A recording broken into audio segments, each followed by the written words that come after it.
আর আজকে আমি তেল ছাড়া আলু কুমড়ো বড়া করে আমি দেখাচ্ছি।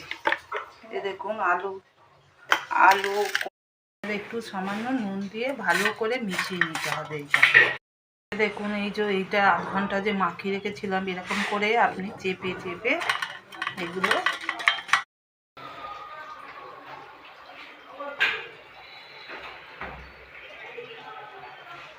দেখুন। আমি গ্যাসটা জোর দিয়ে দেখলাম যে চাটুটা গরম হয়ে গেছে। এবার আমি জিরো গ্যাসে দিয়ে দিলাম, দিয়ে এইভাবে আমি সাজিয়ে দিই।